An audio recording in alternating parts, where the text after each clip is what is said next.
Oh, I didn't put my hat on. Oh, I gotta put my hat. Bam! How to get my official uniform on. If I'm doing this, you gotta look appropriate, as they say. So, boom! It is Thursday, the 9th. The 9th of March. March is moving along, marching along, moving quickly. So it's another great day. Let me introduce myself. If you don't know me, hi, I'm Louis Porter Jr. And you're watching Transparency Agenda Daily. Today, Thursday the 9th. And today we're going to talk about some important stuff, some really stuff. This is some serious stuff. This is going to be a lot of knowledge here I'm kicking to you. So understand, don't be doing what you usually do and act like, oh, I don't know if that's going to be important. No, I don't know. Listen, it's important. Listen to what I'm saying. It means something. Hey there, Naomi. Oh, that's nice. Nice. Don't worry, Naomi. There will be probably some offensive language and probably some drinking. Well, I don't have any drink, so maybe not any drinking, but there will be some good knowledge today. There will be something I'm talking about. It'll be fun and interesting. But first off, we got to start out by pimping out our friends. That's right, Esper Genesis, the Kickstarter. It's going on. It is, like I said, it's still going on. Let me check the days. They have 30 days left. The 30 days left. They are $2,800 in. They're trying to reach their first goal of $8,000 and seeing where they can go from there. Like I said, these are good guys. They're friends of mine, so I know they're going to make a good product. You should check it out. The link here is down below. You can check it out down below. I love saying that. The link is actually in the thread in Facebook, and it's down below in YouTube, so you can check it out there. It'll be lots and lots of fun. Let's also check out the one that makes me mad. I don't have to say it like that, but it makes me mad. Here it is. Rising Sun. Cool Mini or not, currently at $1.7 million from initial asking of $300,000. And like I said, this thing, I'm saying $3 million with this, and it just looks better. They keep calling cool stuff. It's like, oh my God. And what's the, they got cool stuff waiting. We all know it's gonna be cool. Oh, they already broke one of their ones already. They haven't pushed to. Oh no, they did push it on unlocked. So yeah, they're just doing them. So you can support them. I would say support a small company. I mean, let's be honest. Rising Sun will be available in distribution through the guys from from Cool Mini or Not. You can get it. It's not a big deal. It's not going to change up anything. Calm down. Let's just call it like it is. All right, boom. So tonight we're going to talk about something I love talking about, and why I love talking about it, because I think people misunderstand what it is, what it's supposed to do, and how it's supposed to work for you. And that is the concept of organized play. See, a lot of people have been confused and thinking that organized play is about getting people together and enjoying the game and having fun and getting a shared similar experience. Yeah, that's what people think it is. Let me give you the real deal. Organized play has one purpose and one purpose only. It is to convert people who play from casual players to regular players and then give them stuff to sell. Organized play should not even be thought of as being something separate from the company. It is, in my eyes, and has been since day one I've thought about doing it, it is an arm of marketing. It is marketing to the extreme. It is exactly what you'd want to do for marketing.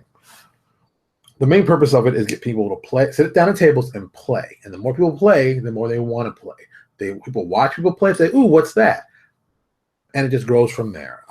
Anybody will tell you, go to any con, look for any room where they're running any kind of organized play, whatever they might call it, Pathfinder Society, Adventures League, whatever they call it, doesn't matter. It's still organized play. And one of my favorite ones are my buddies at Paradigm Concepts who did Living Arcanus. I'm going to find a link for this because I don't even know if I don't think anything else in a while, but I'll see if I can find something real quick. Oh, see the typing, see the hard typing. Oh, look, there's one. It might be an old site, but maybe it's still up. So, it's still up. Look at that. So, Living Arcanus, I'm putting a link in Facebook. What my guys over at Paradigm Concepts did, they did it for 3.5. It worked very, very well. I know they've done it for their own system now, but back in the 3.5 days, when organized play was being run by the RPGA, they were one of the bigger ones, especially for an independent like they were. And no one had really come to WotC saying, hey, we'd like to do organized play. And to me, organized play is such a basically simple idea. And I always kept getting confused because I didn't really get into the concept of it till some people told me about it and were like, no, you should understand what it is. And I didn't get it initially. And then I thought, oh, now I get it. It's just that simple.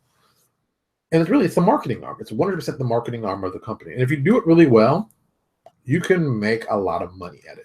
I've been told, and I still believe, that WotC probably about 1 million people every weekend play D&D. And you figure that table, a million people. So at a table of 6, let's say a table of 6. Let's say like 130,000 people are GMs. 130,000 GMs. Let's just say, let's be crazy. Let's say 40,000 of them. 40,000. 40. And that's a very small number. We said from 1 million to 40,000 are going to be dedicated hardcore players who want to buy the product that comes out. That's $40,000 in guaranteed sales whenever you make a product. That's huge. That is huge. That is huge. And that can, now that may not be huge for the big companies, but that's still huge.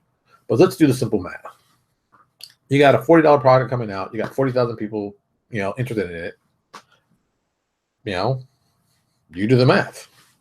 How much money is it worth to you? Well, it's worth a lot, like $1.6 million. Now, that's not a ton of money for a lot of people. That's still a good amount of money with 40,000. And that's just a 40,000 get it. And I think, WotC sells much higher than that. But that's just something to think about. Just think about the numbers they're making. And you can't even say $40 because, so they're cut in half. So it's like 20. So then it's only like 800,000. That would be huge for small companies. So I've always believed, and I still believe, that if you're a small third-party guy, it doesn't matter what you're doing stuff for. If you could generate, if you could get like, hell, I'll be nice. We'll do for easy math. If you can get 1,000 people playing your game every weekend, you could sell them a product a month. You could sell them. Here it is: 1,000 people. You sell them a $10 product per month. That's $10,000 a month you're making. We'll say it's digital, so you can just, you're saying digital from your website. You're making $10,000 in a year. It's $120,000. That's not a bad deal for a small company. That's pretty impressive. Now, if you could increase those numbers or increase those amount of people playing, it really becomes really substantially interesting and viable and profitable. Remember, you get 2,000 people giving you $10 a month, nearly $250,000 a year.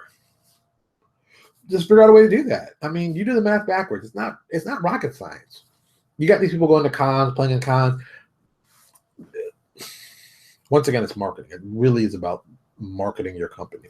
So back when I was considering doing something, and we did New Access Legacies, JP Chabot, who actually runs First Ones Entertainment, another friend of mine, he was doing it for us, and he really got into the nitty gritty, and I really got to ask him a lot of good questions of why it works, why does it work the way it does, why can't this thing do, why can't you do that?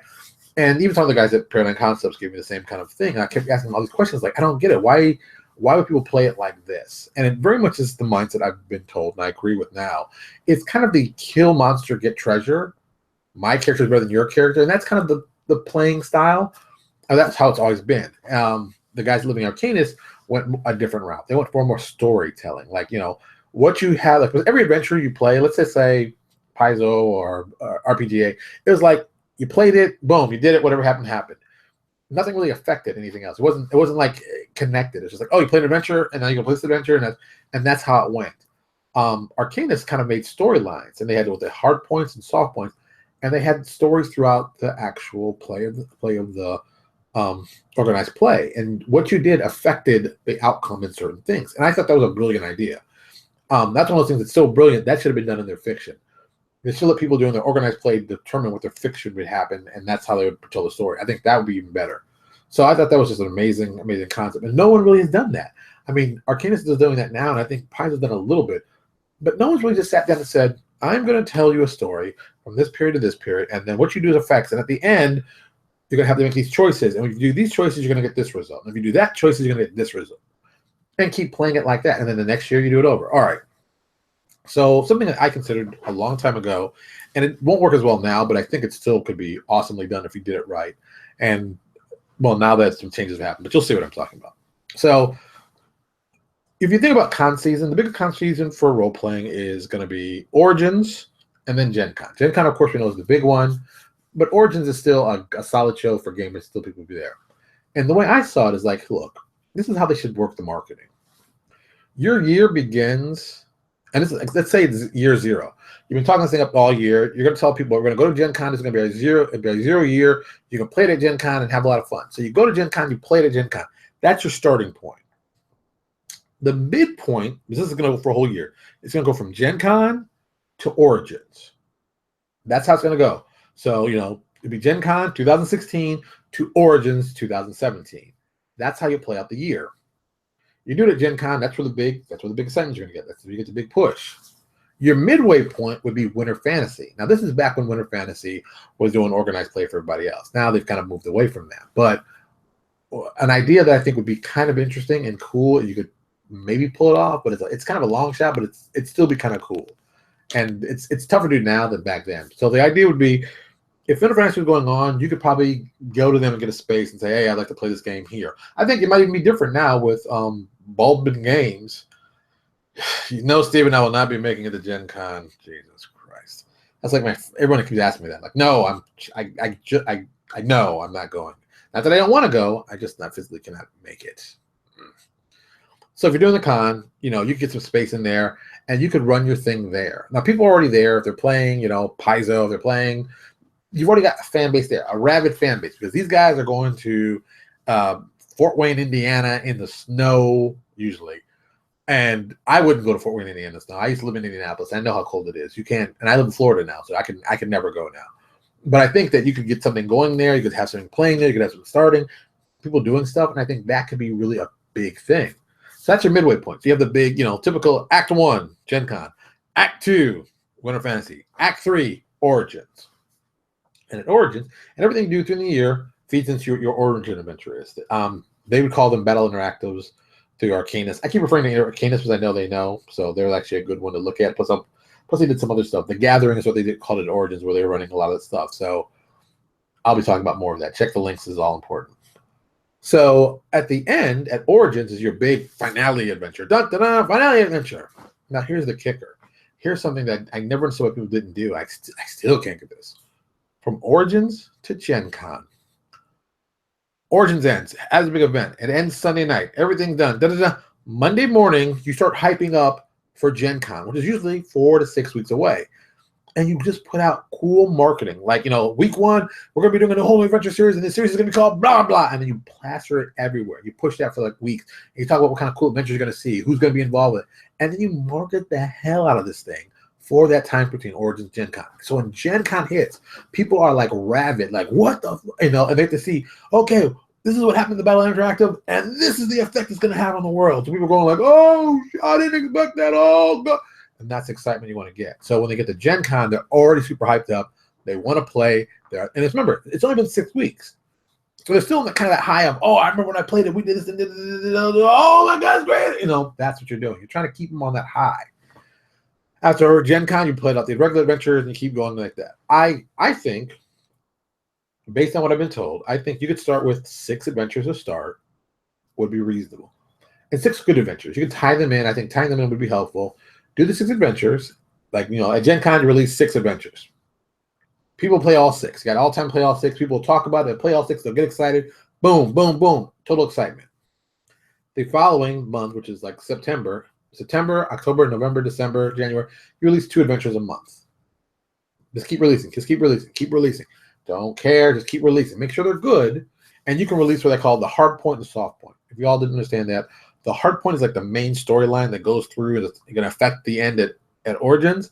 The soft point is like a one-shot. It's an adventure to throw away, but it can still connect back to the hard point, but it won't be so hard that people have to play this thing this way. It's like main adventure story and then cool other thing. Main adventure, cool other thing. And you keep doing that till the fan base says, hey, we want more of the main adventure, or say, hey, we want less of the main adventure. They'll let you know. So you've got time to figure that out. So you tell the story, it goes around. You get the Winter Fantasy again, have a big event, have the big turning point. You have the Judas contract moment when you discover that Terra is actually a traitor working for Deathstroke. You get those moments. And then you play the rest of the season with other cool things going on. So I think that kind of system setup could do very, very well. I think it's very easy to set up. The problem has been and always will be, and this is the issue I've talked about last night, I'm going to keep talking about all the time, is you need to put a system where people can go on after they play the adventure, answer like 5 to 10 questions. Those questions get tabulated, and that affects what you're going to write about in the future. There's no one doing that. I think you could do it relatively cheap. I mean, there's GoDaddy, and not GoDaddy. There's Poll Monkey. There's all kinds of services that could do that kind of thing. But it'd be great if you had a database attached to people's things. So, this guy played this adventure, and this is his responses. Oh, he said that we did this. And then, like, everybody could check everybody. Well, a lot of people said we're doing this. Maybe we're doing this wrong. Maybe we should try doing this.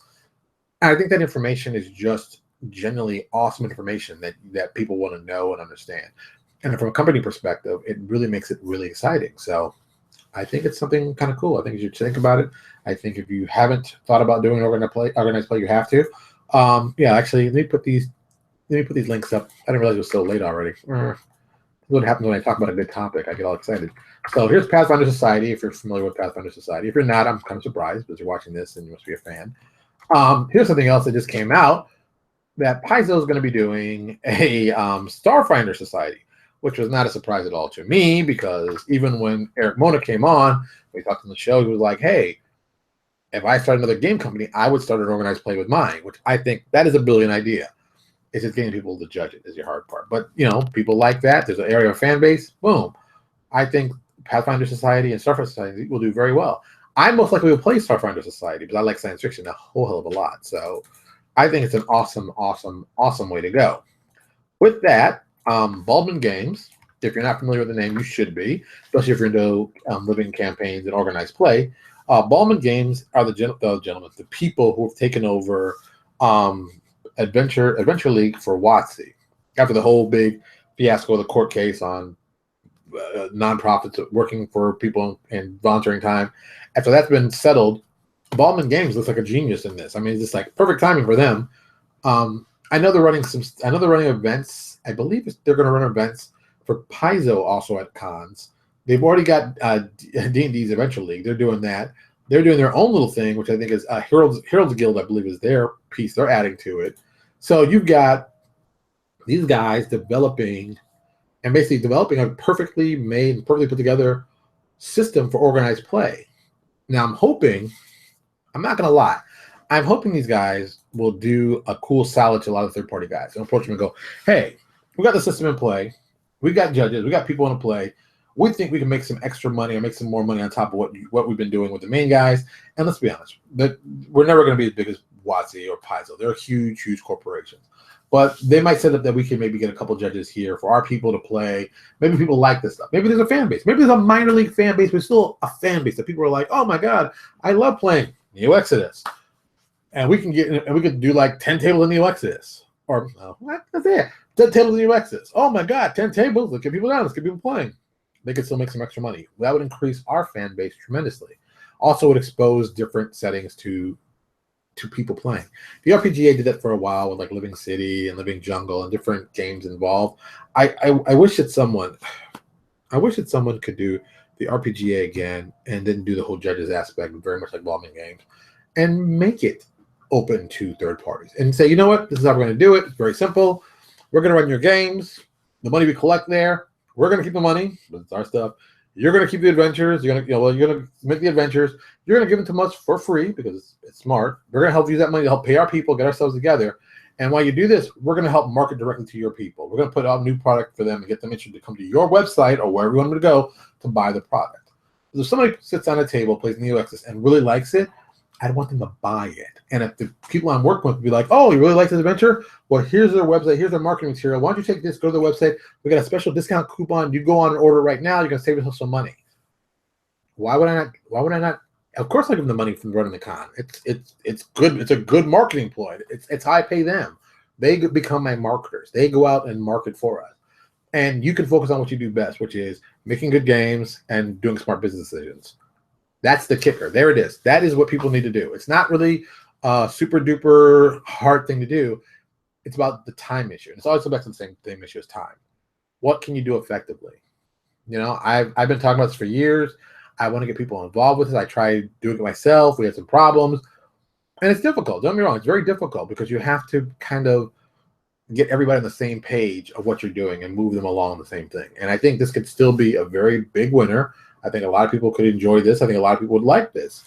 Like I said, I'm hoping Baldwin Games opens it up. If they don't, I'll find a way around it. I'll find something.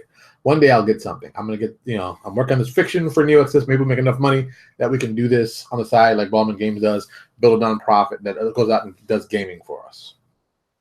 Sounds crazy? Why should it be? Make a nonprofit. Figure out a way to do it. Attach it to your company.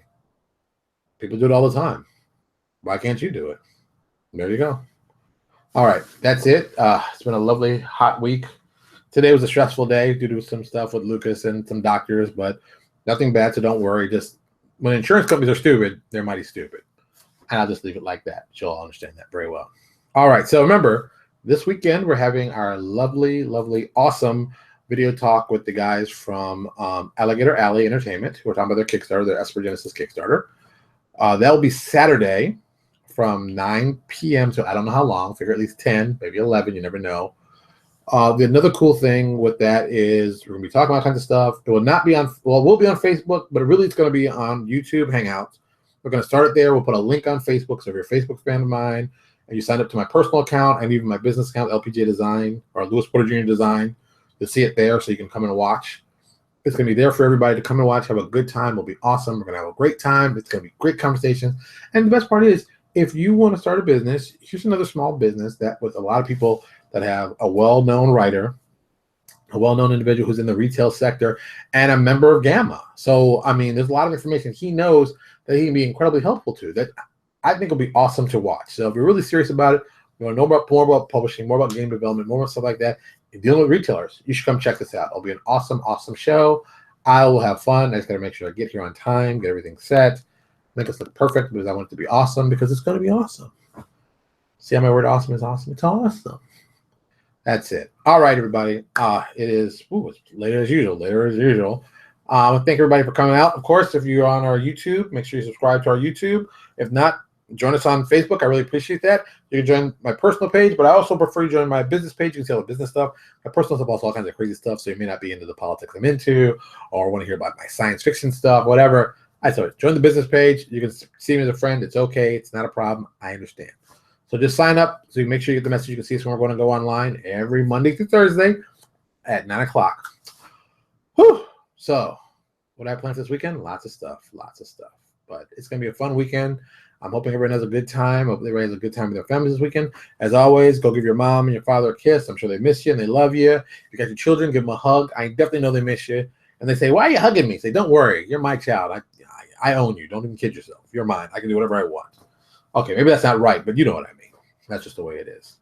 All right, everybody. Thank you so much. You have a lovely evening, and I will talk to you all on Saturday. Don't forget, Saturday. Have a good weekend.